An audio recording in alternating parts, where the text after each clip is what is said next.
President Obama wants your guns. End of story. When he's finally honest with us, we can truly start the conversation.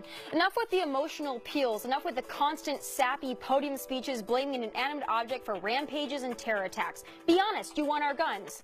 Tonight he will host a town hall discussion, Guns in America. He will tell us what he always tells us. Loopholes make America dangerous. Loopholes kill children. Loopholes carry out terror attacks. Loopholes drive the mentally unstable to violence. It's the loopholes, the gun shows.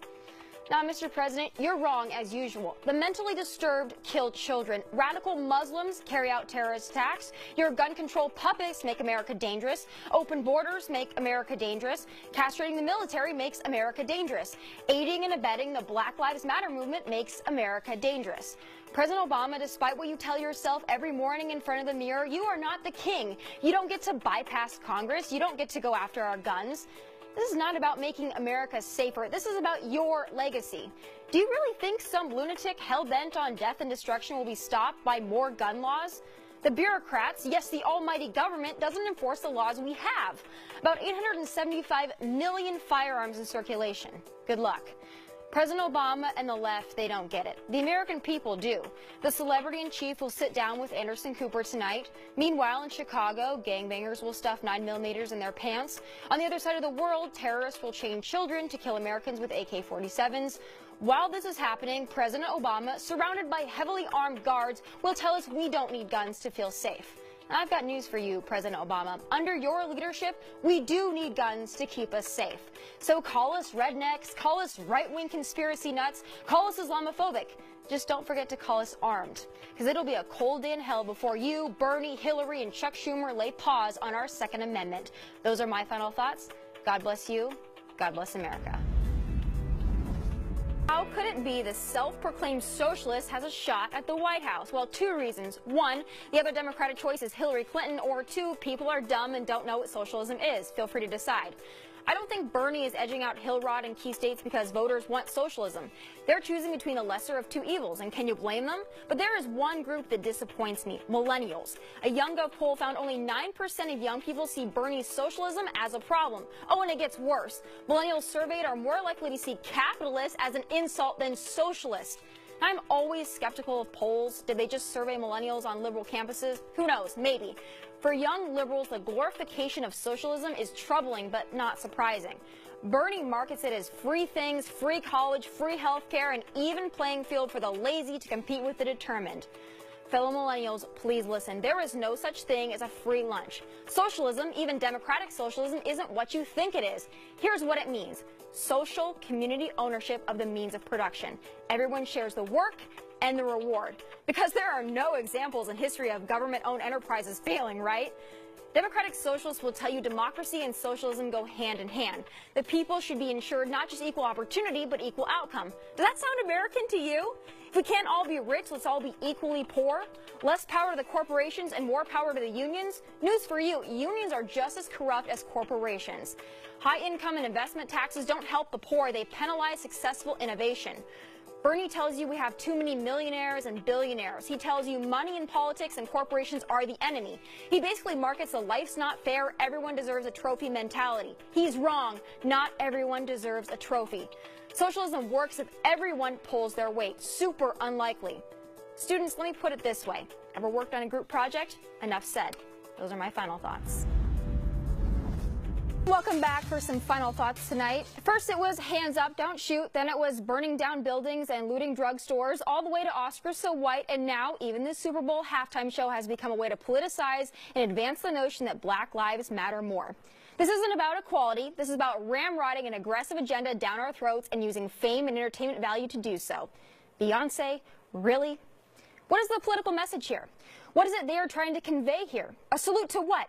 A group that used violence and intimidation to advance not racial equality, but an overthrow of white domination? The Black Panthers, for those who don't know, were critical of Martin Luther King's non-violent civil rights movement. They didn't believe in change through peace. They promoted violence instead. So congratulations, Beyonce. You made your statement. You should be proud of yourself. The Super Bowl, the most watched event on television. A game that brings Americans of every color, background, and political party together. A game where black fans cheer next to white fans. A game where teammates work together as one regardless of race. A celebration of diversity rooted in a common bond. But forget that. These privileged Hollywood entertainment types are really something. Beyonce didn't reference the Black Panthers to bring about some kind of positive change. She did it to get attention. Good for you. You made headlines. You, just like President Obama, Jada Pinkett Smith, Al Sharpton, and so many others, just can't let America heal. Keep ripping off the historical Band-Aid. Why be a cultural leader when you can play the victim, right? Guess what, Beyonce? White people like your music too. White people buy your songs on iTunes, memorize your lyrics, and admire your talent and beauty. Little white girls want to be like you just as little black girls do. But instead of recognizing that, you would rather perpetuate the great battle of the races. Your husband was a drug dealer. For 14 years, he sold crack cocaine. Talk about protecting black neighborhoods. Start at home. Those are my final thoughts. Thanks for watching. God bless you, God bless America, and take care.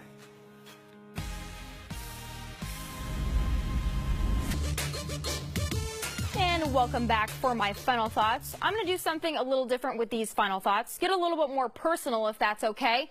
That last segment about hazing and fraternities got my wheels turning. It brought to mind something I talk to my friends about on a daily basis, but until now haven't really shared with you, my viewers. It's not politically correct and actually not even that political, but it is important. Is it just me, or have men gotten really soft these days? I talk about the breakdown of the American family ruining our country, and this is part of it. Yeah, I know the feminists are going to go crazy over this because there are women's studies classes dedicated to demonizing masculinity, so there's one symptom of a larger disease. Who would have thought in 2016 we would be holding up frat boys as the last line of defense against an all-out pansy fest? And this has nothing to do with sexuality, by the way. More so, it has to do with the helplessness of today's young men. It seems few can change a light bulb, let alone fix a flat tire or change oil. And that makes for pretty slim pickings for the females out there looking for a match. Chivalry is all but dead, and so is manliness. And by the way, wearing a flannel shirt and having a beard doesn't make you a man if you still can't change a tire and you're scared of the dark. It seems like millennial men either don't have jobs or they're still using their parents' credit cards to buy us drinks at the bar. Oh, and for the record, I buy my own drinks. So whose fault is it? Is it our fault, ladies? Are we getting too strong? No, I don't buy that. See, a real man knows how to handle a strong woman, so this isn't our problem. Maybe it's the way boys are raised these days. Fatherless homes and no male role models. It's hard to learn how to be a man with no man around. But even stable families are failing, though. If your son thinks cleaning his room is a chore, that's your fault, not his. If you take your 7-year-old son into the ladies' room, that's your fault, not his. Please teach your sons how to be men, because the women of the world are tired of the boys. As always, those are my final thoughts. You know what I think. I want to know what you think. Tweet me at Tomi Lahren, and let's start the conversation. I'll be back tomorrow night, same time, same place. God bless, and take care. It's time for final thoughts, and I've got a lot to say. The death toll continues to rise in Brussels today. Every news station from here to Timbuktu will cover these attacks, as they should. Leaders from around the free world will condemn these attacks as terrorists, radical Islamists, and state sponsors of terror applaud another job well done. See, the radical Muslims have no problem taking credit for terror. Why is it then our president has such a reluctance, a downright refusal to do so? This morning, Barack Obama offered just a few seconds worth of remarks on the Brussels attacks. It seems fitting and proper he did so while on his long-awaited legacy jaunt to Cuba. But if you missed out on the press conference, I can sum it up for you in just a few sentences. The world must unite. The United States will stand in solidarity with Belgium. The attacks are outrageous. It took only a few seconds for him to shrug off yet another Islamic terrorist attack. He then went on to gush about how gracious the Castro government is. Now, President Obama did not cause these attacks. Radical Muslims did. But as the leader of the most powerful country on the face of the earth, it is his responsibility to show the world not just what happens when you attack Americans, but what happens when you attack freedom in a quest for an ideological, Islam-fueled genocide. The world must come together. President Obama, you're right. But take a look around you. Take a look at Europe, at Germany, at Paris, now Belgium. Hell, take a look at New York City, Chattanooga, Boston, and San Bernardino. It is about Islam. Radical Islamic terror flourishes in places where leaders are more concerned with Muslim sensitivity than national security. First, we must come together. We can hold hands, we can and should pray, but then we must stand up, square our shoulders, get off our knees, grit our teeth, and do something about it. This isn't about eliminating the 1.6 billion Muslims on this planet. This is about eliminating the 10 to 20% that attack our faith, our cities, our freedom, and even our own backyard. The world takes notice when Americans are strong. The jihadis drop their rocks and duck back into their caves when they see American bombers overhead. The sleeper cells hiding in Europe and in the United States take an endless nap when Americans are unleashed. When you rattle our cage, we come out fighting. Obama didn't tell you that this morning in Cuba because first he would have to believe it and understand it. Americans, we do. And some of us are tired of sending our loved ones to the sandbox to kinda sorta fight. I'm Tomi Lahren. Those are my final thoughts. God bless Belgium. God bless the USA. And take care. Trump might not be very nice, but he's not wrong. Yet Hillary is still not understanding what we mean by the woman card. She still thinks it's this. The other day, Mr. Trump accused me of playing the, quote, woman card. Well, if fighting for women's health care and paid family leave and equal pay is playing the woman card, then deal me in. Hillary, no one is talking about women's health care or paid family leave or equal pay. We are talking about this kind of crap. We are still living with a double standard, and I know it. Every woman I know knows it, whether you're in the media as a woman or you're in the professions or business or politics. And I don't know anything other to do than just keep forging through it and just taking the slings and arrows that come with being a woman in the arena. Woman, woman, woman, woman. Again, you can't ask for special treatment because you're a woman, then complain that you're treated differently because you're a woman. That's what we call the woman card, and you play it all the time. Trump is right. He's also right that women don't really like you, and it's not because we hate ourselves. It's because you're a liar. But Hillary, I like you. I like you back in Arkansas or New York or far, far away from the White House. And then there was one. Love him or hate him, it was a historic day for politics. Trump is the first non-politician to win a party's nomination in over 60 years. And this says less about Trump and more about the American people. Now, I know some out there on their Never Trump tirades want to speak badly of Trump supporters, call them non-Christians, call them stupid, call them rednecks, hillbillies, racists, and whatever else. Well, shame on you. You don't have to support him. You can stay on your Never Trump high horse. That's your right. But remember this. Millions of hardworking, back-busting, red, white, and blue-loving, God-fearing Americans made their choice. That's how this thing works. So go ahead and vote for Hillary. Go ahead and vote for the woman that tells a lie, a whole lie, and nothing but a lie every time she opens her mouth. Go ahead.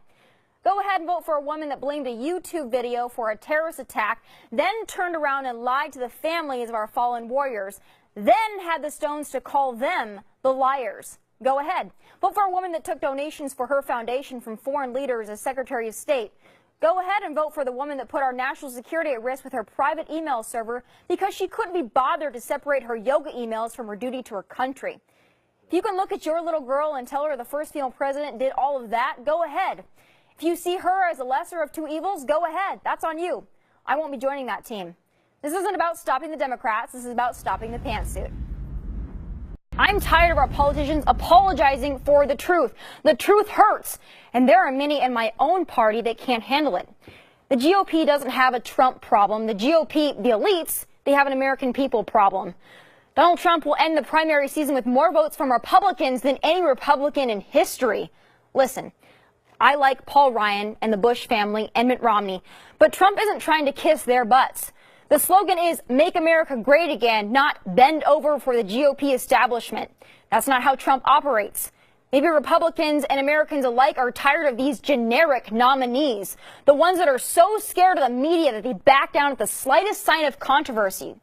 Hey, ladies, sticks and stones and radical Muslims break our bones, but Rachel Maddow's labels, they won't hurt you, I promise.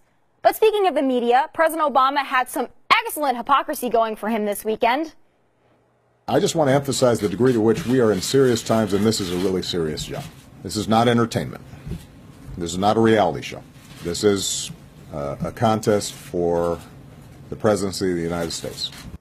Oh, Well, funny you should say that, Barry, because wasn't it you that went to a baseball game with the Castro family in the wake of the Brussels terror attack? Wasn't it you that played golf during Justice Scalia's funeral?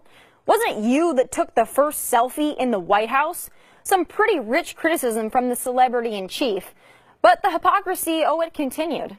He has a long record that needs to be examined, and I think it's important for us to take seriously the statements he's made in the past. Yeah. Hey, President Barry, there's another woman that has a long record that should probably be examined a little more closely by the media, the State Department, the FBI. Yeah, Trump and Bernie might not hurt Hillary's chances at the White House, but a criminal record certainly could. But let me just point out again how much the Democrats dislike Hillary. The Republicans started out with 17 well-qualified contenders. Trump crushed them all, and our primary is over. Hillary is still battling out with a self-proclaimed socialist. Make fun of Trump all you want, but that's freaking embarrassing. Still, there are some that see Bernie's popularity as a litmus test for the nation, and it's terrifying. But he has not only moved the Democratic Party to the progressive left, he has moved a generation to the progressive left. That is the future. Whoa, lady, fall back. The entitled, whiny, feel-the-burn babies at Bernard's rallies are just that, whiny, entitled babies.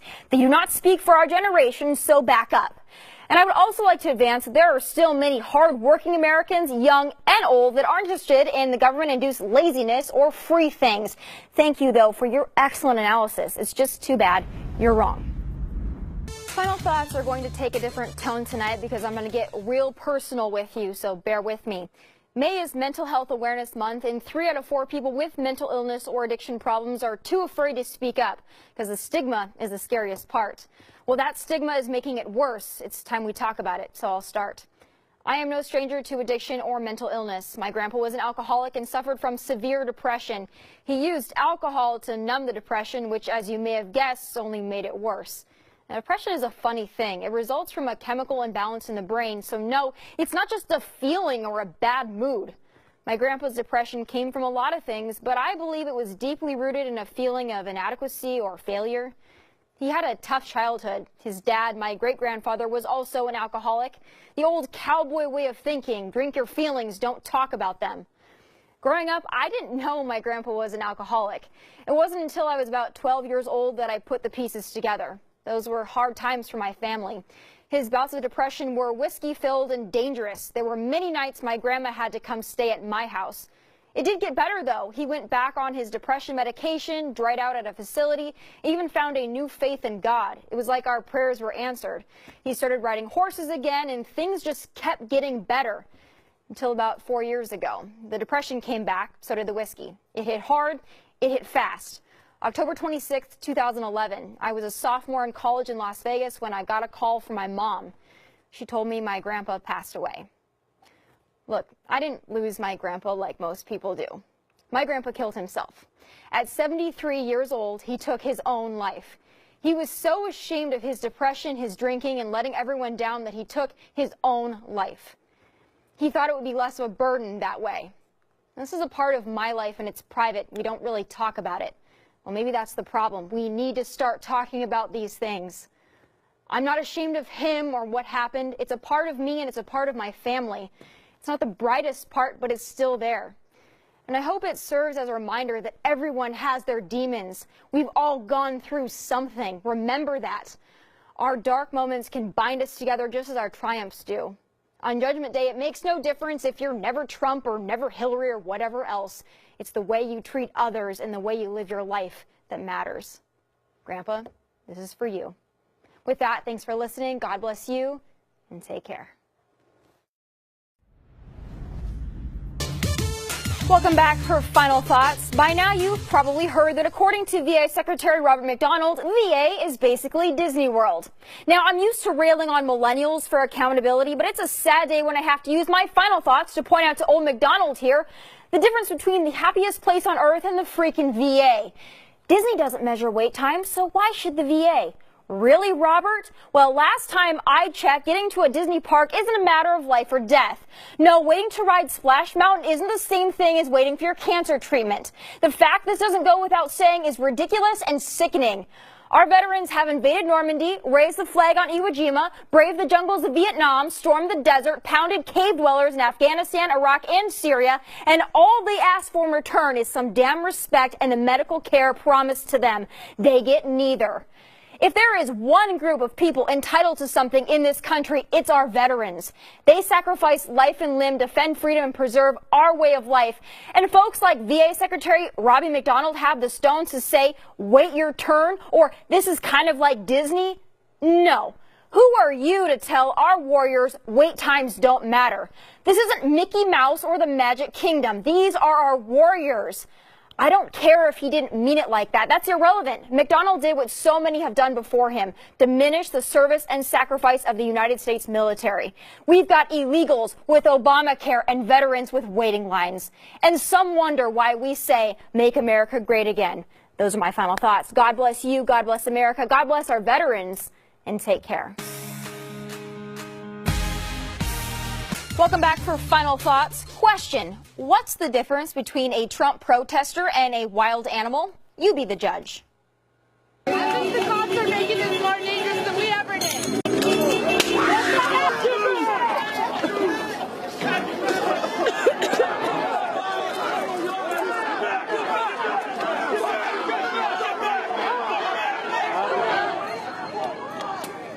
Last night in Albuquerque, Trump protesters smashed a door, broke through barriers, shouted F Trump, taunted law enforcement, jumped on police cars, and threw rocks at police horses, all while waving Mexican flags. You call that a protester? Are you high? They are thugs, lawless, classless, disrespectful, entitled thugs. CNN reports these protesters were just anti-Trump and critical of his immigration policies. So let me get this straight. Trump said Mexico isn't sending its best. They're sending people that have lots of problems. They're bringing drugs, they're bringing crime, they're rapists, and some, I assume, are good people. Well, I didn't see a whole lot of good people on the streets of Albuquerque last night, did you? By acting that way, haven't you just proven Trump's point? And why are you waving Mexican flags? If you like it so much there, what's your beef? Stay there with your flag. Think about it. Is this the face of your pro-illegal immigrant movement, these thugs? If not, how about one of your leaders stand up and say something? Because every damn day Trump is asked to condemn violence, to apologize for every word that comes out of his mouth. But you, your movement, it's noble, it's blameless, it's appropriate, dignified, bull. And why is it that Trump 2016 sidewalk chalk is violent, yet these thugs can protest a Trump rally like that and we don't hear a peep? Radio silence. You threw rocks at police horses. What the hell is wrong with you? Those are my final thoughts. God bless America and take care. Now, I'm pretty confident my audience knows this, but yesterday was Memorial Day. Now, contrary to what Macy's and the rest of the department stores told you, yesterday was not about sales, buying things, a day off work, or slapping an American flag on everything for 20% off towels and sheets. It was Memorial Day. A day to remember those that have passed, a day for remembering and honoring military personnel who died in service of their country. But for the thugs, the vandals, the ultimate pieces of crap out there, it was a day and a weekend to do this. America, home of the brave. America, we'll just won't break. America, we're not afraid to take a stand. Yeah, perhaps you don't get it. Those memorials are dedicated to the men and women who paid the ultimate price and made the ultimate sacrifice. So your thuggish ass has the luxury of spray painting your gang symbols and graffiti over their names. If you don't respect the military, our fallen warriors, our country, why don't you get the hell out? Because I'll tell you one thing, if you pulled that in most countries, you wouldn't live to spray another day. So thank a service member for fighting for your right to be a disrespectful sack of crap. I think you catch my drift. Yesterday, President Barack Obama went on a tirade. No, not on radical Islam, not on terrorism, not on the nerve of some in the Muslim religion to attack Americans. No, he went on a tirade against Donald Trump. If President Obama was half as angry at radical Islamic terrorists as he is at Donald Trump, we might actually be able to defeat ISIS. Sadly, though, that's not the case. There were so many nuggets of pure BS, but I'll get to that list later. So let's start with this. The main contribution of some of my friends on the other side of the aisle have made in the fight against ISIL is to criticize this administration and me for not using the phrase radical Islam. That's the key, they tell us. We can't beat ISIL unless we call them radical Islamists. Calling a threat by a different name does not make it go away. This is a political distraction. No, Barry, the political distraction is you. But you're right, calling a threat by a different name does not make it go away. Hillary is Pantsuit 2.0 version of you, and electing her will not make our problem go away. The problem will go away when our leaders stop placing Muslim sensitivity over American lives, when our leaders stop prioritizing the Quran over the Constitution, when our leaders stop masking their BS in a veil of political correctness designed to shame and silence the majority of Americans that find you and your nowhere to be found national security strategy to be gutless at best. The problem will go away when our military and our special operators are allowed to take the gloves off and take care of radical Islamic business. The problem won't go away overnight, but it will start to crumble on January 20th, 2017. Back for my final thoughts. Hey, President Barack Hussein Obama, welcome to the United States of America, a place where 4 Supreme Court justices understand that in this country, Americans come first. Your 2014 amnesty action has been blocked. How about we trade your pen and your phone for a tissue? Today's decision is frustrating to those who seek to grow our economy and bring a rationality to our immigration system and to allow people to come out of the shadows and lift this perpetual cloud on them. I think it is heartbreaking for the millions of immigrants who made their lives here. And isn't it amazing, folks? Yesterday, Democrats staged a cry-in to chip away at your constitutional right to bear arms. And today, Obama is heartbroken because his plan to give more rights to illegals was blocked. But this is a clear signal from the left. American rights are petitioned against, but the rights of law-breaking outsiders are fought for. Listen here, Barry, you are not the king, and today you were reminded of that. The rest of us, the law-abiding Americans, the legal ones, we are reminded of how crucial this election is. If you hate Donald Trump and he's not your ideal candidate, that's fine, I get it. But while you're crying about Trump, look to the Supreme Court. Think of how differently this ruling alone would have gone if just one more liberal judge had a say. You like liberals sucking off your tax dollars, your schools, and your communities? Fine. Vote for Hillary or vote for some third-party candidate, and you'll get a hell of a lot more of them plopped right in your backyard. Becoming an American is an honor, not a right. You earn it. Barry doesn't get to hand it out to the line cutters while those standing in line are pushed aside. But make no mistake, this isn't about families. This is about votes for Democrats. The New York Times said this morning that this decision, this amnesty blockade, is actually good for Hillary. It'll get Hispanic voters riled up and mobilized. Well, imagine that. For people that want to be treated like Americans, for people that claim to love this country, they sure don't have much respect for our rule of law. But mark my words, just as Hillary's amnesty voters and illegal cheerleaders will come out of the woodwork, so will the rest of us, law-abiding, gun-owning, hard-working, self-supporting, America-loving citizens. We'll see you in November. Those are my final thoughts. God bless you, God bless America, and take care. It's time for my final thoughts on the DNC, and what better way to cap off Hell Week than with the anointed one himself, President Barack Hussein Obama. First of all, just to rub it in Hillary's face, I want to point out how many people in the DNC crowd chanted for Obama over Hillary. That's embarrassing, but as with everything we've seen this week, not surprising. Obama is not a president, he's an idea. He's not a success, he's a feeling. He's not a leader, he's a good speaker. And trust me, there's a big difference. But the Democrats don't give a crap. If they did, they wouldn't be so excited about Obama's failed America. Let's start with health care. Last night, Obama touted his crowning achievement, Obamacare, saying health care is now a right, not a privilege. Hold up, Barry. Forcing Americans to be covered or be fined doesn't make health care a right for everybody. It makes it an obligation for hardworking Americans and business owners, kills jobs, raises premiums and taxes. But speaking of the economy, your legacy isn't one that should be continued, bud. Not 1 year of economic growth over 3% since elected. Only president in history. Hillary might be breaking glass ceilings, but the roof is caving in because of Obama. But then the anointed one did something he doesn't often do, acknowledge America's greatness. You're right, America is great. I'm glad you stopped apologizing for us to the rest of the world. But for the record, Barry, when we say make America great again, we aren't saying America isn't great. We are saying you and Hillary and the rest of your clan are slowly chipping away at the greatness. America is great despite you, not because of you. Yet the world is still a scary place, and that is because of you. It's because of your failed leadership that ISIS has taken over entire swaths of the Middle East. It's because of you that Iran is on the yellow brick road to its own Obama bomb. It's because of your weakness, your failure to name the enemy, your commitment to Muslim sensitivity that we've experienced radical Islamic attack after attack on home soil. Oh, but it's this part of the speech that takes the irony cake. He's just offering slogans, and he's offering fear. He's betting that if he scares enough people, he might score just enough votes to win this election.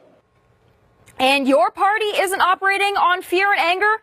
Maybe you haven't been at the DNC this week, Obama, because that's all your party with Hillary as the henchwoman knows how to do, play into fear and victimhood.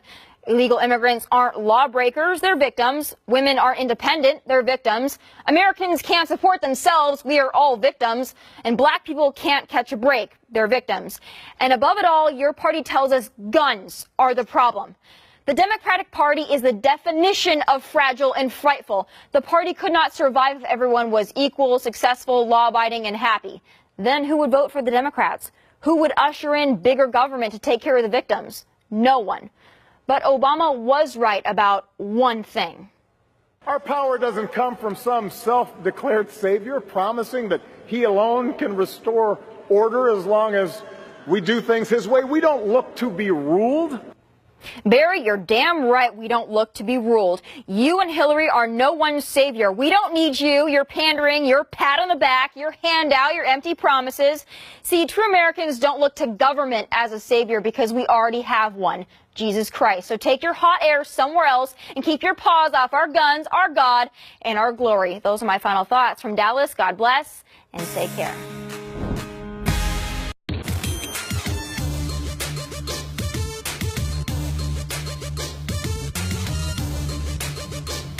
Welcome back for Final Thoughts. To all those that have fought for our country, to those that are fighting for our country, and to those about to fight for our country, these final thoughts are for you. These final thoughts are also for those you leave behind, your parents, your wives, your husbands, your kids, your loved ones. They are warriors in their own right.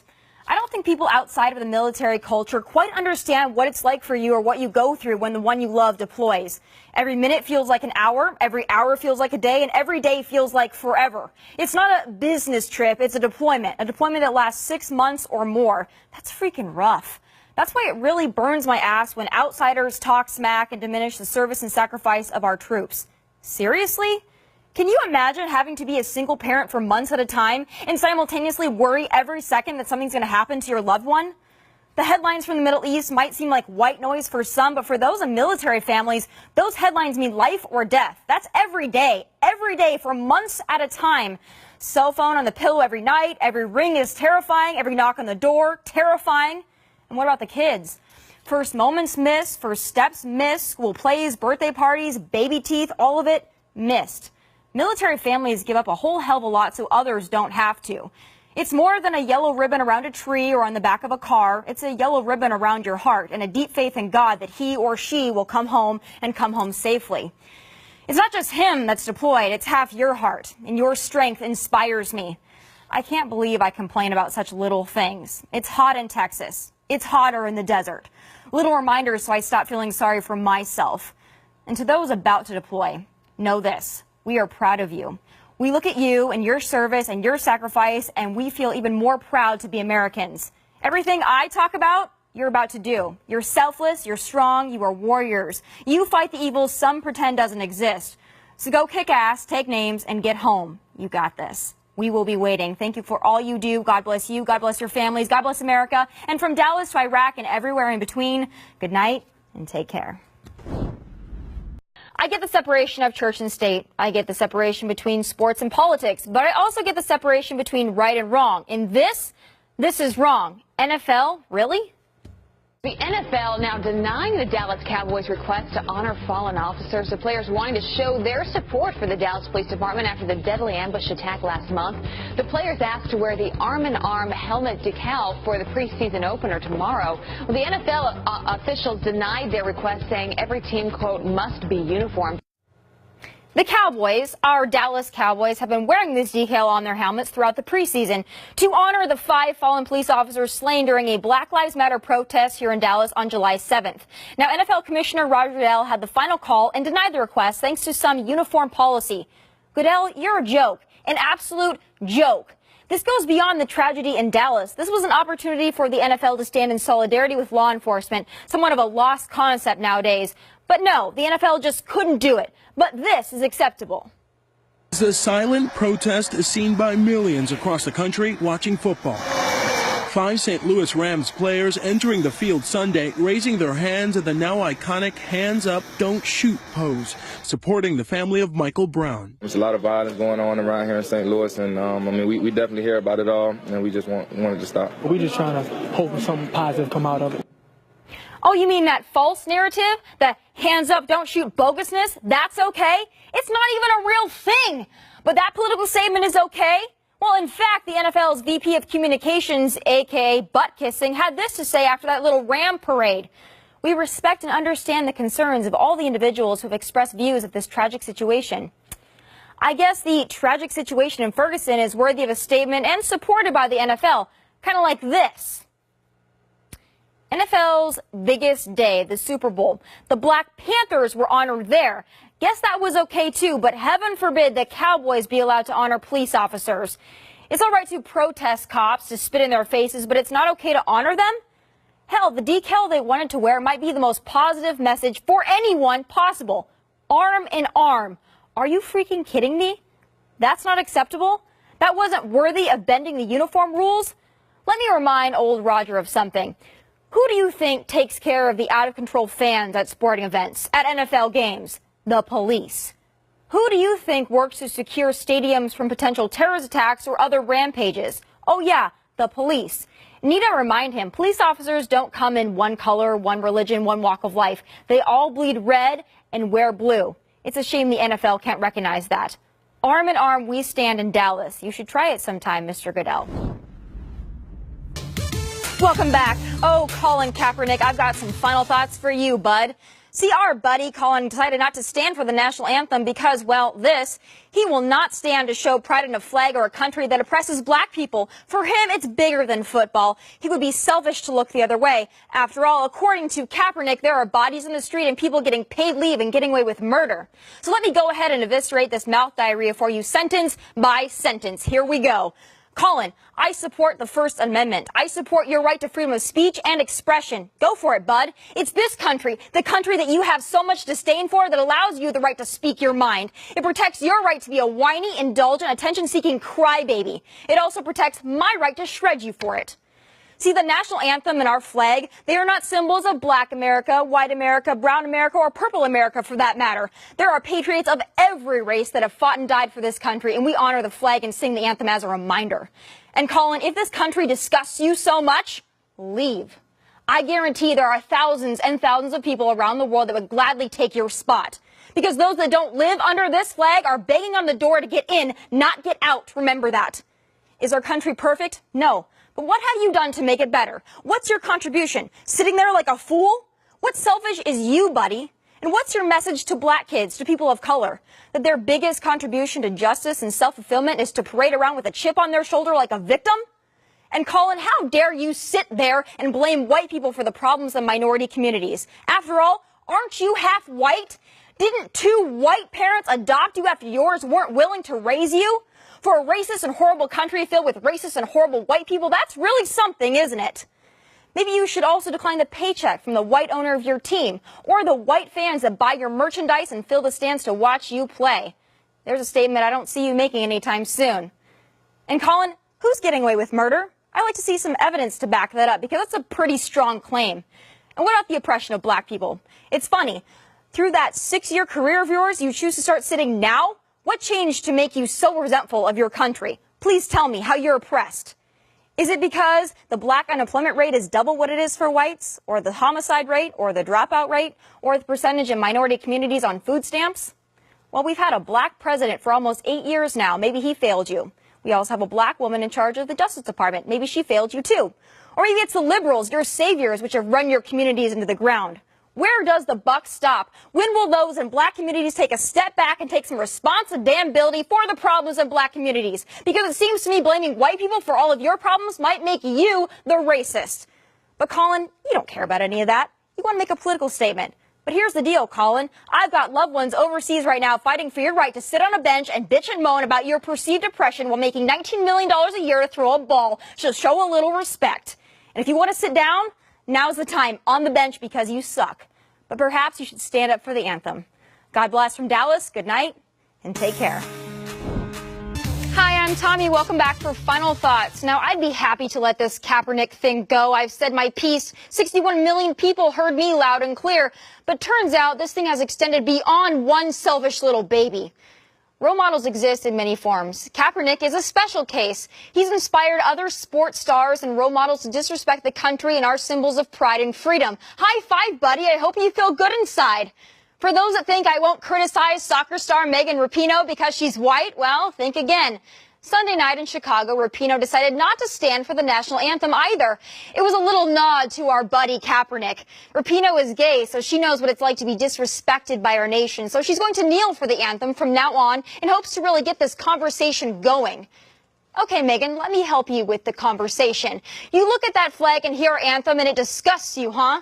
Because the United States of America doesn't respect your liberties as a gay person?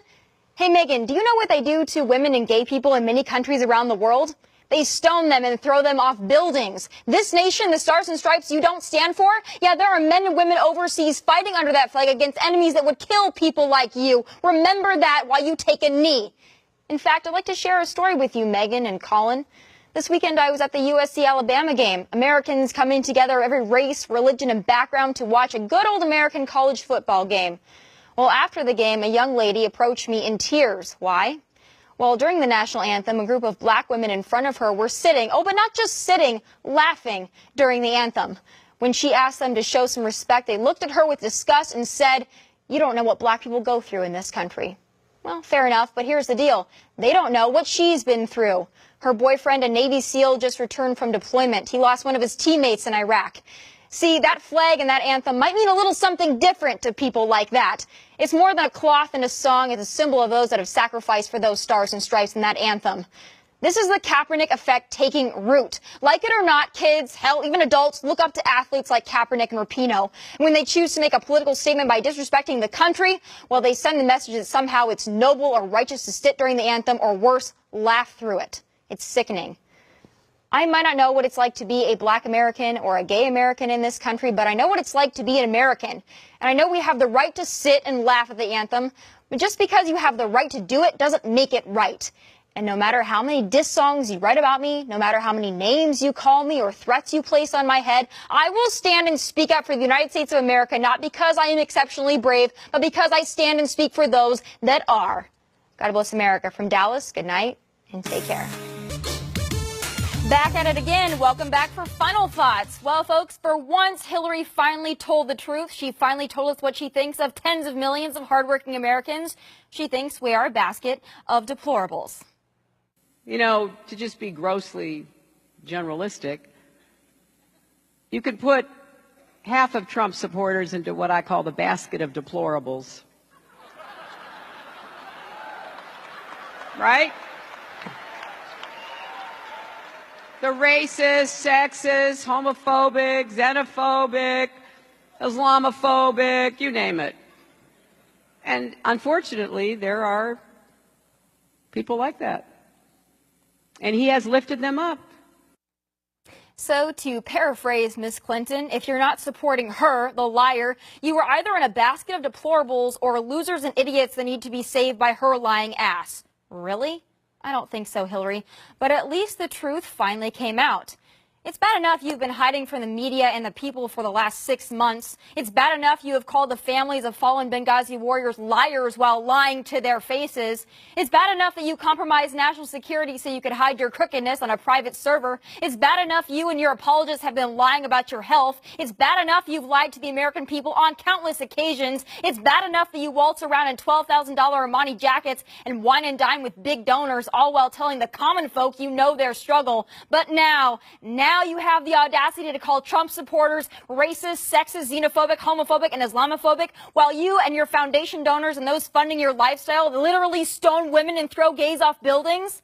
That's some pretty rich stuff coming from you, Hillary, so let me correct you. It's not racist to believe in accountability, reject victimhood, and speak out against the antics of the Black Lives Matter More movement and support our police officers. It's not sexist to deny the presidency to a woman because that woman is a crooked sack of lies. It's not xenophobic to put Americans first in our own damn country and believe in a secure border and respect for rule of law. And listen here, Ms. Clinton, it's not Islamophobic to call our enemies what they are, radical Muslims. I think you've got it twisted, but make no mistake, this basket of deplorable Americans will make our presence known in November. We will fill our baskets with guns, God, glory, faith, family, and freedom. Don't you worry. But Hillary, one last thing. What's in your basket? Lies. You're not fit to lead the tens of millions of Americans you call deplorable. It just so happens we won't be giving you the chance to try. A shout out to all the deplorables I met in San Diego this weekend. God bless America from Dallas. Good night and take care.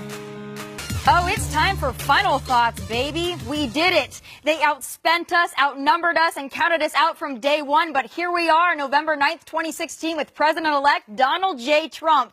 So why did everyone get it so wrong? Well, I'll tell you why. They don't get us. They don't get everyday Americans.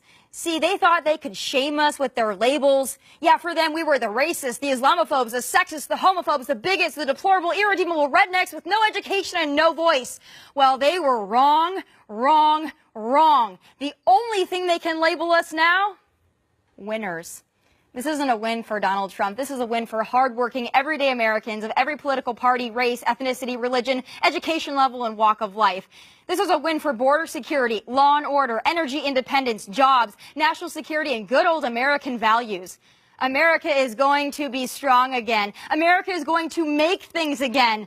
And those D.C. swamp rats are going to learn that they are not untouchable. We the people make the rules. We the people are the voice. Trump understood that, and that's why he won.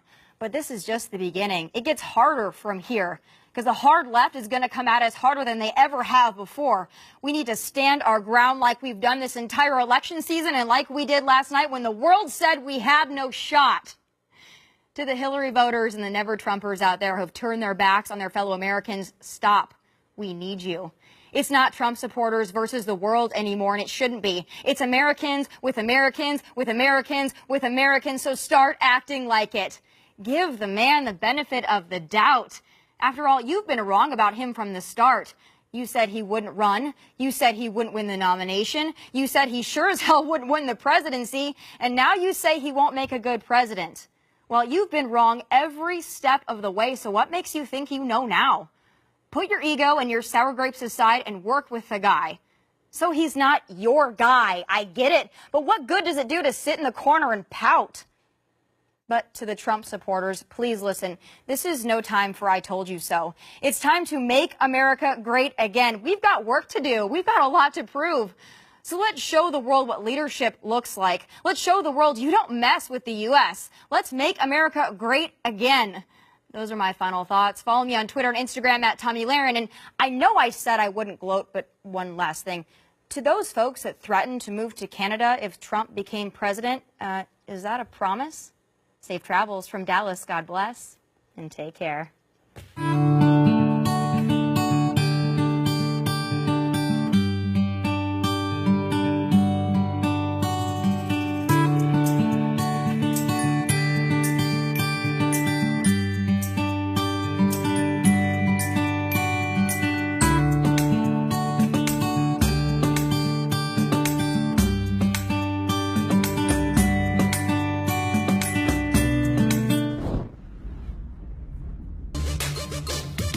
Time for final thoughts. Half of the country is angry right now. I get it. But before we start calling the reaction a protest, let's get something straight. A protest is a peaceful objection to a grievance. A bunch of sore losers occupying a space is called a tantrum, and that's exactly what we're seeing around the nation after Trump's historic and earned victory. And isn't it ironic the same people who condemn Trump and Trump supporters for intolerance and closed-mindedness are now angry and downright hostile because their candidate lost? Listen, if y'all wanted her to win so badly, you should have had that kind of enthusiasm before Tuesday night, but you didn't, and that's how it goes. It's funny because these same people laughed at Trump supporters for fearing a rigged election. But here's the deal. Don't forget, it's the Republican Party that suffers because of voter fraud, and it's Republican leaders who fight for voter ID laws. Just saying. Furthermore, correct me if I'm wrong, but I don't think we experienced mass protests after Obama won in 2008 or 2012. No riots or mass tantrums televised for the world to see. Why? Two reasons. I guess Republicans lose with grace, and second, most aren't afforded time in the middle of a work week to congregate and throw a fit because they have to work. We have to work so you can protest the man while benefiting from the entitlements the man affords you. So there's that. These protesters are typical snowflake millennials. They feel slighted because they didn't want Trump to win, and it's not fair. They wanted Hillary, so it just should have happened. The entitlement mentality on steroids mixed with a new version of social justice, a version where anything the left does is just and everything else is intolerant. But one of the criticisms and backhanded insults tossed around by the mainstream to explain Trump's win was uneducated voters. Yeah, those without a college degree. Somehow a piece of paper has now become the standard for intelligence and the new bar for an educated voter. Well, let's take a look at some educated voters.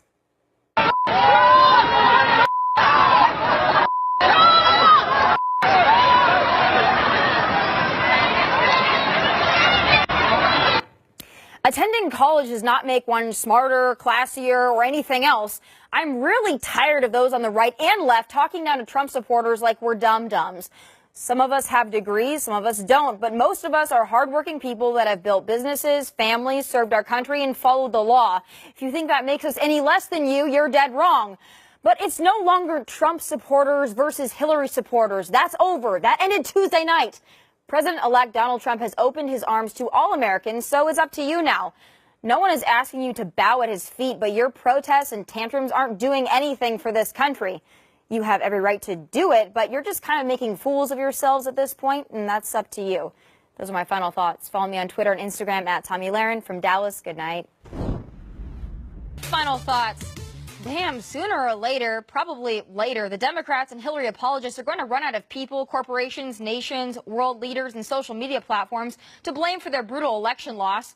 We are still over a month from Inauguration Day, and we've already heard every excuse in the book, from slamming the Electoral College to blaming Facebook influence, and now it's the Russians. Okay, let's be clear. If it was indeed the Russians who hacked the DNC, that's not acceptable, period.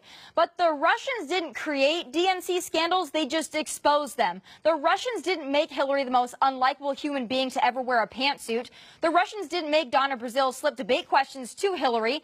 The Russians didn't force Hillary to accept those questions either. The Russians didn't tell Hillary to set up that private server and then delete 33,000 emails. The Russians didn't ask Hillary to lie about Benghazi. The Russians didn't convince Hillary to use her position at the State Department as a bargaining and enrichment tool for a sham foundation. The Russians didn't take over Hillary's body and call millions of hardworking Americans deplorable. The Russians didn't ignore middle America for years. The DNC, the Clinton campaign, the Democrats, and Hillary herself did all of that. And why are the Democrats suddenly so concerned with hacking? Didn't they bend over backwards to defend Hillary's use of that private server? The private server where she exposed classified and top secret information to foreign threats and espionage? Yeah, all of a sudden the left is all about cybersecurity. And what about the Obama administration? The intel community warned of this back in late September and nothing was done. Is that Donald Trump's fault? No. Someone asked Barry about it. And if I remember correctly, he mocked Mitt Romney for suggesting a Russian threat back in 2012. Folks, none of this has anything to do with hacking or cybersecurity. It's just another way for the Democrats, the snowflakes, and the crybabies to complain about an election they lost for themselves. Now, the ominous threat of the Russians is the game of choice because that's what the losers resort to when the war on women, the Islamophobe shaming, the illegal immigrant cuddling, and the ridiculous recount effort fail miserably. Sucks to suck. But they'll keep trying. If it's not the Russians, it'll be the sorry attempt to paint Attorney General nominee Jeff Sessions as a racist or trolling Trump's Twitter. It'll be freaking out over Trump's crazy idea to appoint CEOs and generals to cabinet positions instead of community organizers and English majors. It'll be dissing Trump's thank you tour because they much prefer President Obama's worldwide American apology tour. It'll always be something. They can investigate the Russians all they want, but it still won't change the fact that Donald Trump's victory is verified, certified, and a done deal. Get over it. Go back to hugging trees and registering dead voters. We've got a country to make great again. Those are my final thoughts. Follow me on Twitter and Instagram at Tomi Lahren from Dallas. Good night. God bless. And take care. I've got some final thoughts for President Obama. Here we go. Over the last 8 years, you've been chipping away at our country's strength little by little. You allowed the world to walk all over us, and not just allowed, welcomed it. From day one, you set out on an American apology tour, and it hasn't stopped yet. You cowered under the table as Iran played us with this so-called nuclear deal. You made a pit stop in San Bernardino on your way to Hawaii as the victims of the San Bernardino terrorist attack were laid to rest. You sat at a baseball game with the Castro family as radical Islamic terrorists attacked. You declared a red line in Syria only to fall back in an act of utter weakness and embarrassment. You allowed the world to outsmart and outmaneuver you. Meanwhile, leaving our brave men and women overseas with their hands tied to fight an endless war you have no plan or desire to win. And now you're going to be Mr. Tough Guy? Our goal continues to be to send a clear message to Russia or others not to do this to us, because we can do stuff to you. Look at that. Now Barry has some guts. Now, with only a couple weeks and one expensive taxpayer-paid vacation left, and you're going to be a cowboy? Amazing. You got us into this mess. It was your administration that failed us in everything from healthcare to immigration and, yes, cybersecurity. Now you're going to get revenge on the Russians because they allegedly exposed the DNC BS for what it really was, and your shorter, rounder legacy protector lost the election? Convenient time to grow a spine, bud. If you want to blame someone for Hillary's loss, for the utter defeat of the entire Democratic Party on November 8th, 2016, blame yourself. Blame your failed presidency. Be honest. You don't give a flying squirrel Hillary lost. You're just embarrassed that you endorsed a lying loser and your party paid for it. You're embarrassed because you full well know this election was a referendum on your presidency. Turns out everyday Americans aren't as enamored with you as the mainstream media. Go figure. Trump didn't win because of a white lash, James Comey, voter fraud, fake news, or the Russians. Trump won because you and the Democrats lost sight of what the people elected you to do. You are the biggest missed opportunity of a president we've ever seen. First black president, and race relations haven't been this bad since the 60s. You had a chance to make history, same as Hillary, and all either of you have done is make excuses. When we say make America great again, we are directly referring to your mistakes. It's time to lead from the front again, and that's exactly what we're going to do on day one. Not 7 years and 335 days later. So enjoy your last 30 days, Barry, and let the countdown continue. Those are my final thoughts. Follow me on Twitter and Instagram at Tomi Lahren from Dallas. God bless, and take care.